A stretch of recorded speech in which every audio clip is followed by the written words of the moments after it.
The Hussites were a Christian movement in the Kingdom of Bohemia following the teachings of Czech reformer Jan Hus, who became the best-known representative of the Bohemian Reformation and one of the forerunners of the Protestant Reformation. This predominantly religious movement was propelled by social issues and strengthened Czech national awareness. After the Council of Constance lured Jan Hus in with a letter of indemnity, then tried him for heresy and put him to death at the stake on 6 July 1415. The Hussites fought the Hussite Wars for the religious and political cause. Among present-day Christians, Hussite traditions are represented in the Moravian Church, Unity of the Brethren, and the refounded Czechoslovak Hussite churches.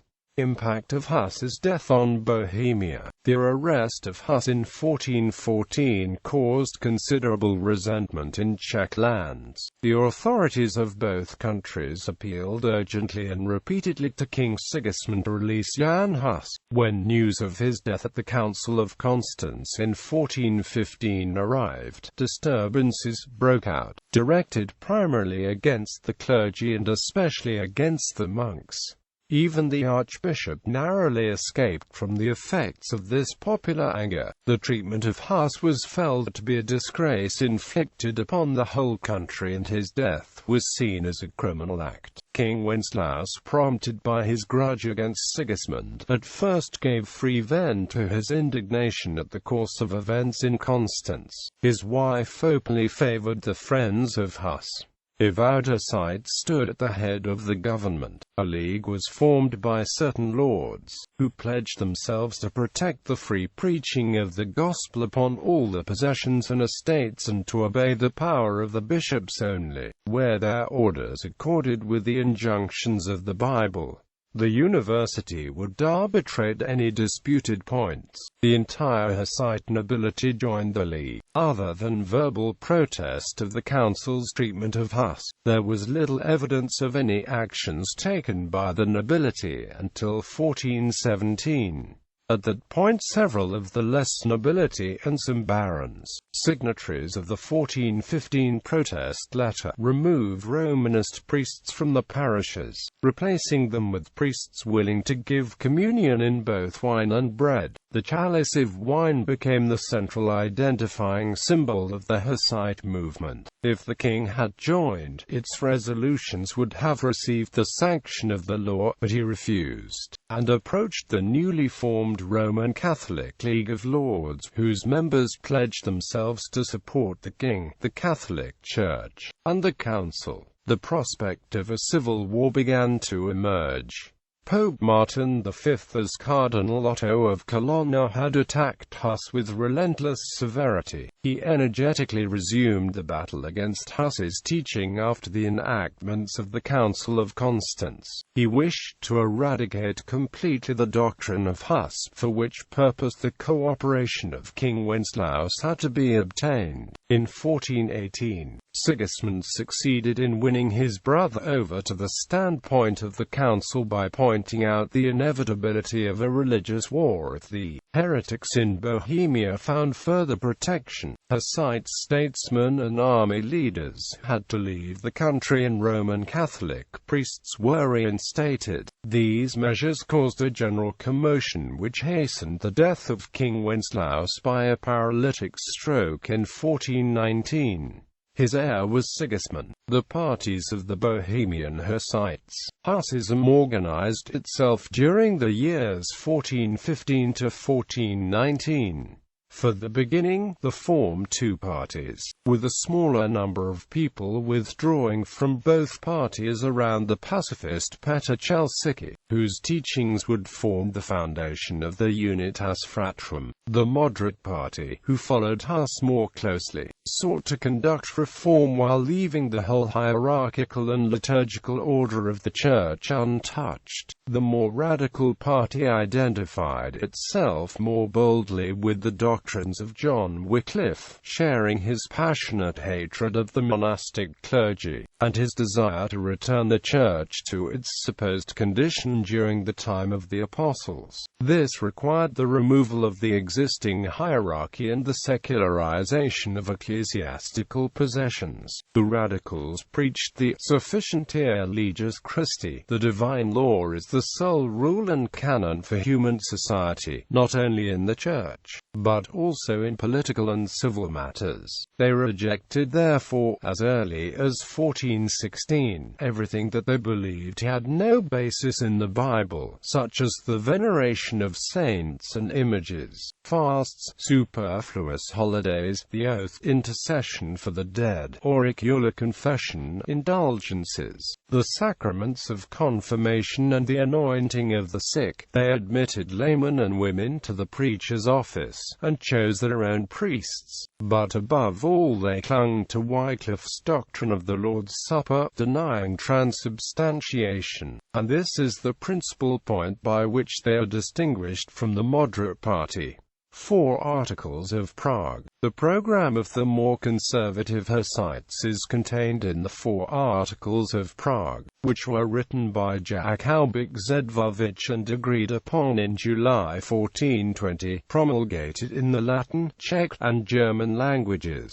The full text is about 2 pages long, but they are often summarized as freedom to preach the Word of God, celebration of the communion under both kinds, poverty of the clergy and expropriation of church property, punishment for mortal sins, i.e., the punishment of notorious sinners, among whom prostitutes are singled out for special attention. Calixtines and Taborites. The views of the moderate Hussites were widely represented at the university and among the citizens of Prague. They were therefore called the Prague Party. But also Calixtines are Eutychists because they emphasized the 2nd Article of Prague, and the chalice became their emblem. The radicals had their gathering places all around the country. The first armed assault fell on the small town of Usdi on the river Luznice, south of Prague. However, as the place did not prove to be defensible, they settled in the remains of an older town upon a hill not far away and founded a new town, which they named Tabor. Hence, they were called Taborite. They comprised the essential force of the radical Hussites. Their aim was to destroy the enemies of the law of God, and to defend his kingdom by the sword. Their end-of-world visions did not come true. In order to preserve the settlement and spread their ideology, they waged bloody wars. In the beginning they observed a strict regime, inflicting the severest punishment equally for murder as for less severe faults as adultery, perjury and usury, and also tried to apply rigid biblical standards to the social order of the time. The Taborites usually had the support of the Orbites, an Eastern Bohemian sect of Hussitism based in Radek Králové. Hussite Wars. The news of the death of King Wenceslaus in 1419 produced a great commotion among the people of Prague. A revolution swept over the country. Churches and monasteries were destroyed, and church property was seized by the Hussite nobility. Sigismund could get possession of his kingdom only by force of arms. Pope Martin V called upon Catholics of the West to take up arms against the Hussites, declaring a crusade, and there followed 12 years of warfare. The Hussites initially campaigned defensively, but after 1427 they assumed the offensive. Apart from the religious aims, they fought for the national interests of the Czechs. The moderate and radical parties were united, and they not only repelled the attacks of the army of crusaders but crossed the borders into neighboring countries. On March 23, 1430, Joan of Arc dictated a letter that threatened to lead a crusading army against the Hussites unless they returned to the Catholic faith, but her capture by English and Burgundian troops 2 months later would keep her from carrying out this threat. The Council of Basel and Compactor of Prague.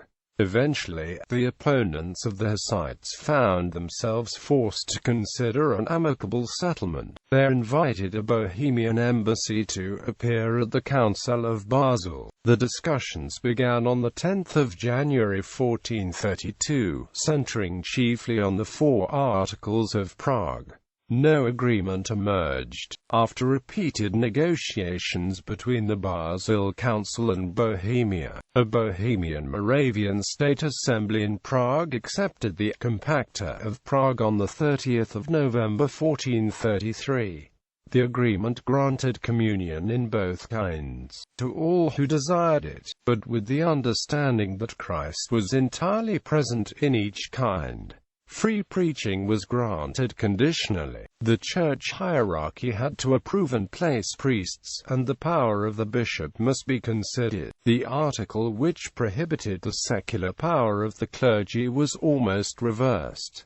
The Taborites refused to conform. The Calixtines united with the Roman Catholics and destroyed the Taborites at the Battle of Lippanion. For that time, the Taborites lost their importance, though the Hussite movement would continue in Poland for another 5 years, until the royalist forces of Poland defeated the Polish Hussites at the Battle of Grotniki. The State Assembly of Jihlava in 1436 confirmed the Compacta and gave them the sanction of law. This accomplished the reconciliation of Bohemia with Rome and the Western Church, and at last Sigismund obtained possession of the Bohemian crown. His reactionary measures caused a ferment in the whole country, but he died in 1437. The State Assembly in Prague rejected Wycliffe's doctrine of the Lord's Supper, which was obnoxious to the Utraquists, as heresy in 1444.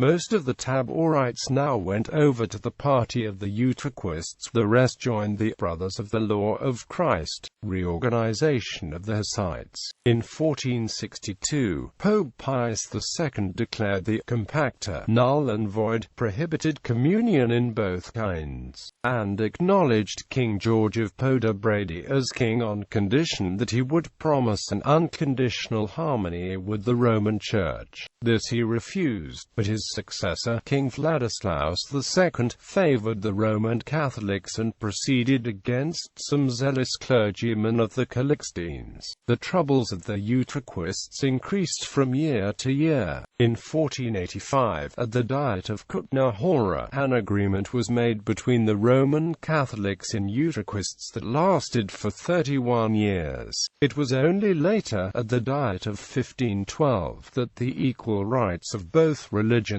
were permanently established. The appearance of Martin Luther was hailed by the Utraquist clergy, and Luther himself was astonished to find so many points of agreement between the doctrines of Hus and his own. But not all Utraquists approved of the German Reformation. A schism arose among them, and many returned to the Roman doctrine, while other elements had organized the Unitas Fratrum already in 1457. Under Emperor Maximilian II, the Bohemian State Assembly established the Confessio Bohemica, upon which Lutherans, Reformed, and Bohemian Brethren agreed. For the time forward, Hussitism began to die out. After the Battle of White Mountain on 8 November 1620, the Roman Catholic faith was re-established with vigor, which fundamentally changed the religious conditions of the Czech lands. Leaders and members of Unitas Fratrum were forced to choose to either leave the many and varied southeastern principalities of what was the Holy Roman Empire, or to practice the belief secretly. As a result, members were forced underground and dispersed across northwestern Europe. The largest remaining communities of the Brethren were located in Lissa in Poland, which had historically strong ties with the Czechs, and in small, isolated groups in Moravia. Some, among them Jan Amos Comenius, fled to Western Europe, mainly the Low Countries. A settlement of Hussites in Herrnhut, Saxony, now Germany, in 1722 caused the emergence of the Moravian Church. Today, the Czechoslovak Czechoslovak Hussite Church claims to be the modern successor of the Hussite tradition. Bibliography. Howard Kaminsky. A History of the Hussite Revolution, University of California Press, 1967. Fudge, Thomas A. The Magnificent Ride, The First Reformation in Hussite Bohemia, Ashgate, 1998. Fudge, Thomas A. The Crusade Against Heretics in Bohemia, Ashgate, 2002. André Brodu, Traktat Mistra Andrzeja Z. Brodu o Powodu Hussitu, Musem Hussitského revolučního hnutí, Tabor, 1980. OCLC 28,333,729 in with introduction in Matthews, Christian Versenbund und Königtum der Zeit der Hussitenkrieger, Die Fürstliche Reichspolitik gegen Sigmund im Kraftzentrum Mittelrhein, Selbstverlag der Gesellschaft für Mittelrheinisch-Kirchengeschichte, Mainz, 1978, OCLC 05410832 in Bezold, Friedrich von König Sigmund und die Reichskriege gegen die Hussiten, Ulms, Hildesheim, 1978, ISBN 3-487-05967-3 in Dennis, Ernest, Husseilige des Hussites, AMS Press, New York, 1978, ISBN 0-404-16126-X in Maciek, Joseph, Jan Hus Les Traditions Hussites, XVEXIXE Sickles. Plon, Paris, 1973, OCLC 905875. In this article incorporates text from a publication now in the public domain. Jackson, Samuel Macaulay, ed. Our article name needed. New Schaffherzog Encyclopedia of Religious Knowledge. London and New York. Funkenwagnalls, Klassen, Jan Hus, The Hussites and Bohemia in New Cambridge Medieval History.